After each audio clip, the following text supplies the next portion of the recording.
The dust rose like a vengeful ghost on the horizon as Grace Livingston limped across the parched earth of Arizona Territory, 1878. Every step brought fresh pain shooting up her twisted leg, but she pushed forward, knowing the ranch that had promised her work lay just beyond the next rise. She'd traveled too far to turn back now, all the way from Boston with nothing but the clothes on her back and the crushing weight of her family's disappointment. When Grace finally reached the Split Rock Ranch, her cotton dress was stained with travel and her honey blonde hair had escaped its careful pins. The foreman took one look at her and laughed. "You're the new kitchen help. Can't have someone who can barely walk serving meals to 20 hungry cowboys. We need quick hands here, not slow feet." Grace lifted her chin despite the familiar sting of rejection. "I'm stronger than I look, sir." "Doesn't matter. You're too slow to work here," he said, turning away. "The stage back east leaves tomorrow." Tears threatened, but Grace blinked them back. She'd spent her last dollar getting here after her fiancé had jilted her, claiming he couldn't marry a woman with a lame leg who'd never bear healthy children. Now, with no money and nowhere to go, she stood at the edge of ruin. "I'll walk beside you always." The voice came from behind her, deep and steady as a mountain stream. Grace turned to find a tall man leaning against the corral fence. His face was sun-bronzed beneath his wide-brimmed hat, blue eyes bright against weather-worn skin. "I beg your pardon," she asked. He pushed away from the fence, walking toward her with an easy grace that made her all too conscious of her own awkward gait. "I said I'll walk beside you. Pace doesn't matter if someone's willing to match your steps." He turned to the foreman. "Jenkins, we've been short a cook since Mrs. Whitley left. I've tasted this lady's cooking and she's worth waiting for." It was a lie they'd never met, but the kindness in the stranger's eyes made Grace play along. The foreman frowned. "You vouching for her, Abram?" "I am." The cowboy Abram smiled down at Grace with such confidence that she almost believed his fabrication herself. "Fine," Jenkins grunted. But first sign of trouble, she's gone. When the foreman walked away, Grace turned to her savior. "Why would you do that for a stranger?" Abram Holcomb tipped his hat. "Because everyone deserves a chance, Miss Grace Livingston." "Well, Miss Livingston, I'll help you get settled. And don't worry, I wasn't lying about walking beside you." True to his word, Abram matched his pace to hers as they crossed the dusty yard to the cookhouse. His strides were naturally long, but he shortened them without comment, and for the first time in years, Grace didn't feel the pressure to hurry, to prove herself worthy of patience. That night, after preparing her first meal for the ranch hands, a simple but hearty beef stew that earned grudging nods of approval, Grace sat alone on the cookhouse steps. The vast Arizona sky stretched endlessly above her, stars burning bright enough to read by. Room for one more. Abram appeared, 2 steaming cups in hand. Grace nodded, shifting to make space. "I never properly thanked you. No need." He handed her a cup of coffee. "How'd you hurt your leg?" "Childhood fever. The doctor said I was lucky to walk at all." Abram nodded, his eyes on the distant mountains. "My pa used to say there's no such thing as damaged goods, just folks who haven't found their right purpose yet." "And what's my purpose, Mr. Holcomb?" "That's for you to discover. But I suspect it might be feeding hungry cowboys who have forgotten what real food tastes like." His smile was gentle in the starlight. "And please call me Abram." Over the next weeks, Grace settled into life at Split Rock Ranch. Her cooking improved with practice, and though some of the men still grumbled about her slowness, most had come to appreciate the care she took with their meals. Abram stopped by the cookhouse daily, sometimes bringing wild herbs he'd found or game he'd shot. He'd sit at the table, whittling or mending tack while she worked, filling the kitchen with stories of his years on the frontier. "I wasn't always a ranch hand," he told her one rainy afternoon as she kneaded bread. "Tried my hand at prospecting, scouting for the cavalry, even drove cattle up to Montana once." "What brought you to Split Rock?" Grace asked, finding herself increasingly drawn to the quiet cowboy. "Looking for a home, I guess. Been wandering since I was 16. He looked up from the bridle he was repairing. "What about you? What brings a Boston lady to Arizona territory?" Grace's hands stilled in the dough. "I was engaged to be married. Harold was from a good family, and my parents were relieved someone would take me despite." She gestured to her leg. "Then his mother convinced him I'd bear sickly children. He broke our engagement 3 weeks before the wedding." Abram's expression darkened. "Sounds like you're better off without him." "My parents didn't think so. They suggested I consider the spinster's home." Grace resumed kneading with more force than necessary. "I decided I'd rather try my luck out west." "Brave decision. Desperate one," she corrected. Abram set aside his work and crossed to her. His hand covered hers in the dough, warm and calloused. "Brave," he repeated firmly. Something shifted between them in that moment, a recognition that went beyond words. Grace felt it like a physical current, connecting her to this man who saw strength where others saw only weakness. Summer blazed across the territory, bringing scorching days and warm nights filled with cricket song. Grace's reputation as a cook grew, and riders from neighboring ranches sometimes stopped by, ostensibly to deliver messages but really to sample her apple pie or cinnamon rolls. One such visitor, a cattle buyer named Emmett Parker, took a particular interest in Grace. He was handsome in a polished way, his clothes finer than those of the ranch hands, and he made no secret of his admiration. "A woman like you shouldn't be stuck in a ranch kitchen," he told her after his 3rd visit in 2 weeks. "I have a fine house in Tucson. Could use a housekeeper with your talents."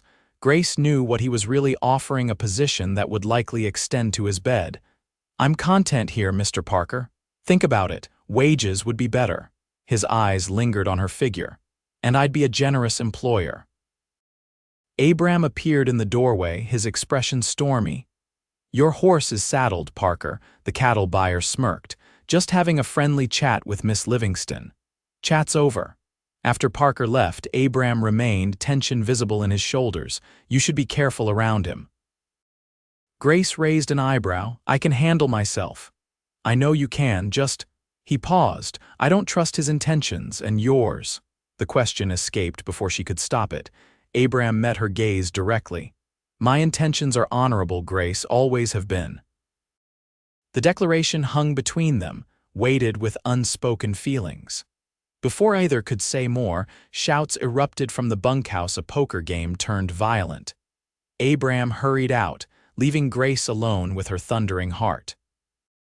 That night, unable to sleep in the stifling heat, Grace limped down to the creek that ran behind the ranch buildings. She settled on a flat rock, letting her bare feet dangle in the cool water, and tried to make sense of her feelings for Abram. She'd sworn off romance after Harold's betrayal, convinced no man would truly want a woman with her limitations.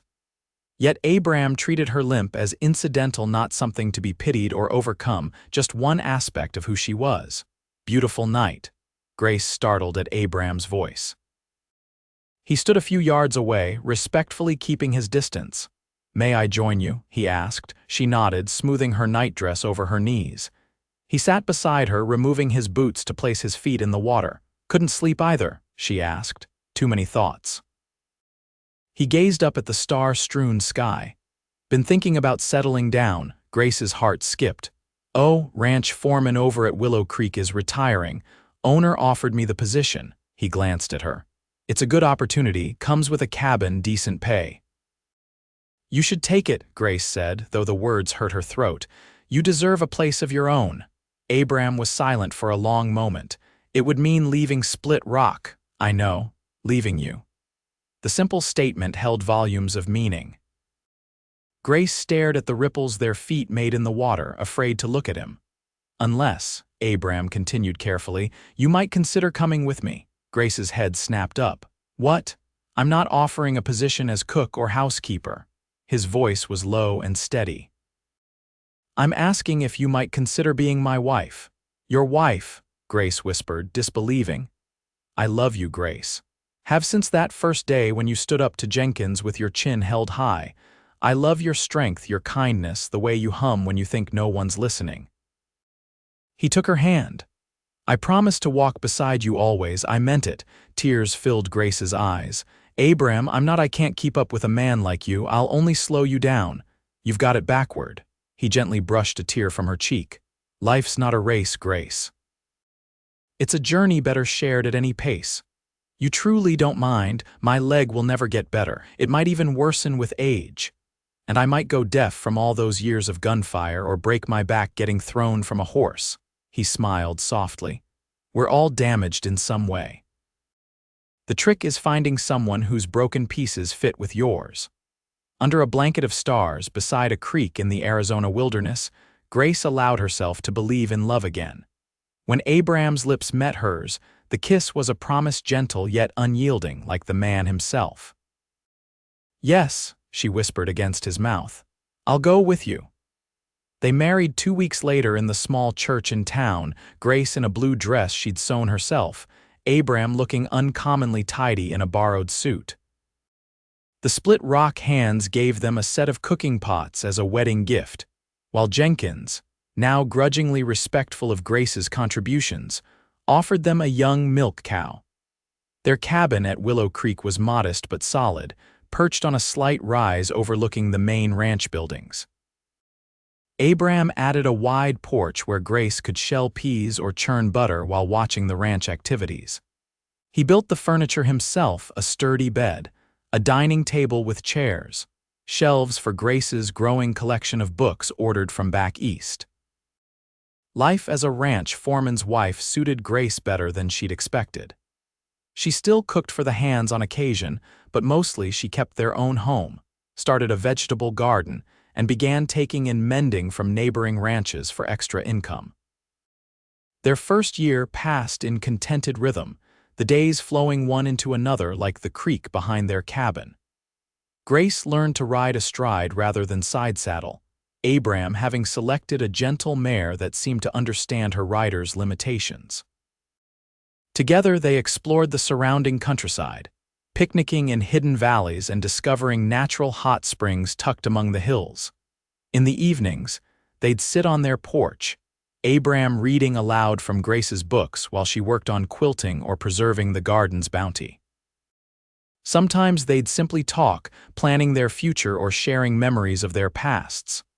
I've never been happier, Grace confessed one autumn night as they watched the sunset paint the hills gold. I never thought someone could love me the way you do. Abram squeezed her hand. Loving you is the easiest thing I've ever done. Their peaceful existence was disrupted in early spring when a band of rustlers began targeting ranches in the territory. Cattle disappeared from outlying pastures, and twice raiders struck ranch buildings, stealing horses and supplies. Abram organized night patrols with the other men, leaving Grace alone at the cabin more often than either liked. She took to keeping a loaded shotgun by the door, though she prayed she'd never need to use it. One stormy night, with Abram out checking the north pasture, Grace woke to the sound of breaking glass. Heart pounding, she grabbed the shotgun and her shawl, easing out the back door into the driving rain. Lightning illuminated 2 figures forcing their way into the cabin's front door. Barefoot and terrified, Grace made her way to the barn, planning to saddle a horse and ride for help. Her twisted leg throbbed with each step, the muddy ground making her progress painfully slow. She had just reached the barn when rough hands grabbed her from behind. A third rustler apparently posted as lookout. The shotgun was wrenched from her grasp. Well, look what we found, the man growled, his breath hot against her ear. Foreman's pretty wife. Grace struggled against his grip. Take what you want and leave. Oh, we intend to. He dragged her toward the cabin. Boys, look what I caught trying to run. Inside, the other 2 had ransacked the main room. One held a lantern, the other was stuffing valuables into a sack. Abram's pocket watch, Grace's mother's silver brush set, the tin box where they kept their savings.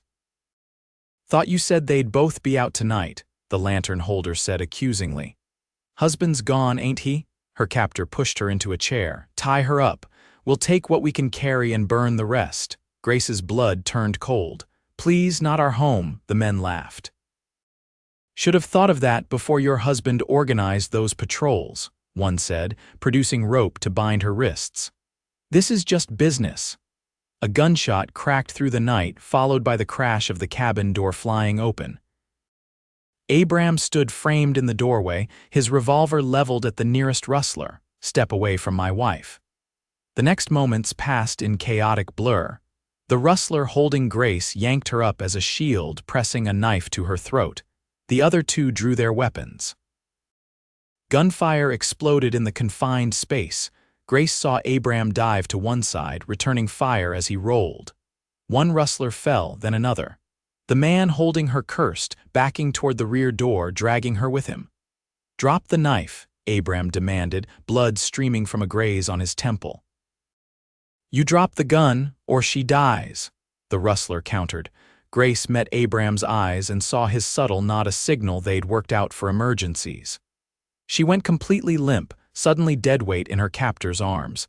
The momentary distraction was all Abram needed. His shot caught the rustler in the shoulder, sending him staggering backward without grace. In seconds, Abram had the man subdued on the floor. "You all right?" he asked Grace, his voice tight with controlled fear. She nodded, shaking violently as reaction set in. "You came back." Storm was too bad to stay out. He secured the rustler with the same rope meant for Grace. "Thank God I did." The aftermath of the attack brought changes to their lives. The rustlers were taken to jail in town, and neighboring ranchers banded together to help repair the Holcomb's damaged cabin.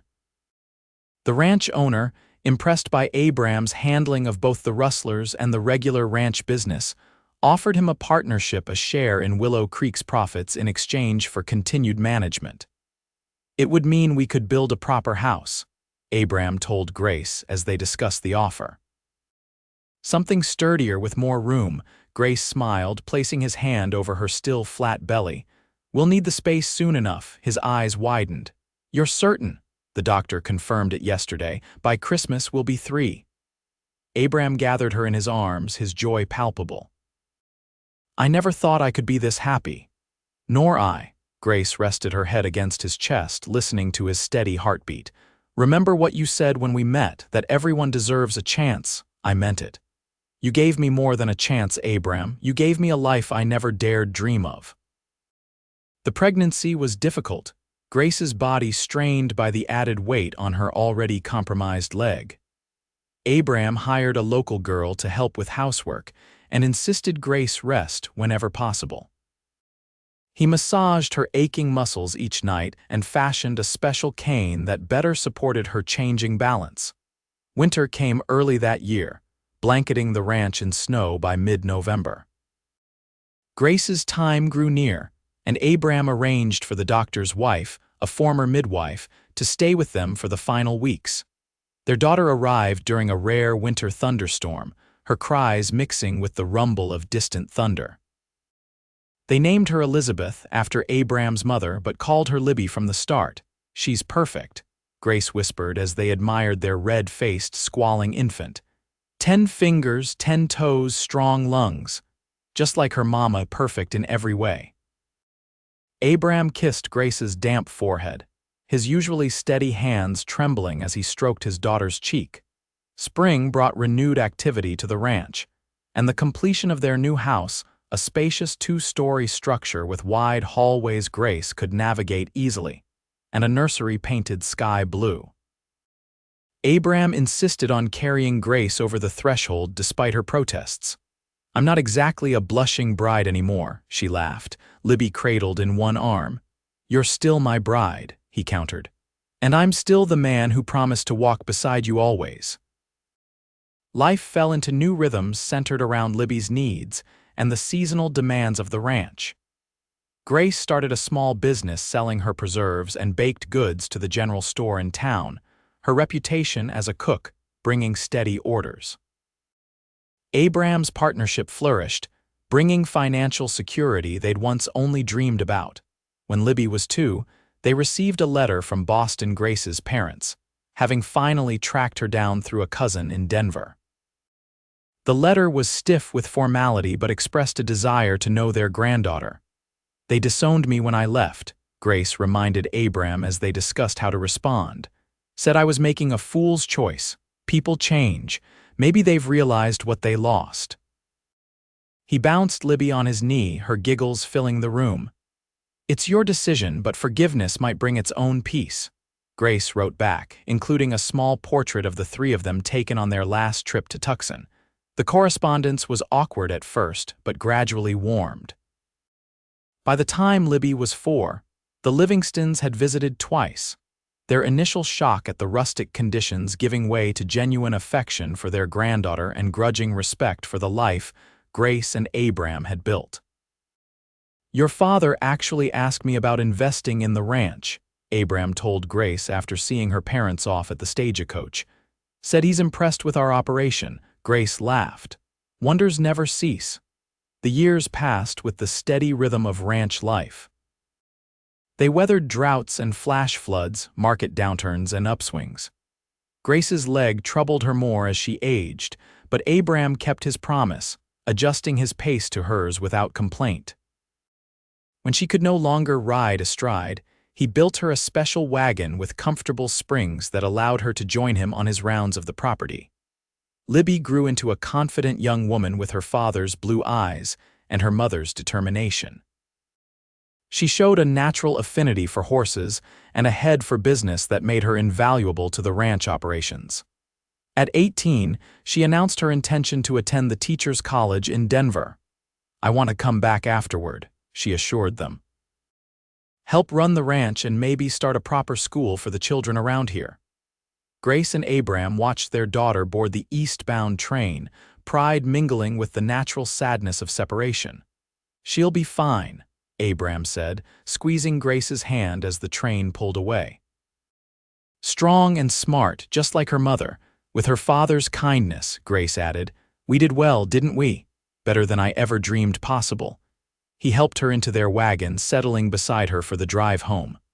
Remember that first day when Jenkins said you were too slow to work? Grace smiled at the memory, and you said you'd walk beside me always. Best promise I ever made. He took up the reins, but before setting the horses in motion, he leaned over to kiss her. I'd do it all again in a heartbeat. As they drove back to the ranch they'd built together, Grace reflected on the journey that had brought her west, a desperate flight from rejection that had led to the greatest love she'd ever known. Her leg still ached, especially in cold weather, and she'd never moved as quickly as others. But in the end, it hadn't mattered. She'd found a man willing to match her pace, to see her limitations not as flaws but simply as part of who she was. The wagon crested the hill overlooking their property, the main house with its wide porch, the well-kept barns, the bunkhouses for the ranch hands, cattle grazing in distant pastures. Everything they'd built together, one patient step at a time. It's a good life, Grace said softly. Abram's hand found hers, his grip as sure and steady as it had been that first day by the creek. The best life, he agreed, and we're still walking it together. The sun dipped toward the western mountains, painting the ranch in gold. Soon Libby would return from college, bringing new ideas and energy. Perhaps someday she'd marry and give them grandchildren to bounce on their knees. But for now, this moment was enough, the two of them, side by side as always, making their way home at their own perfect pace.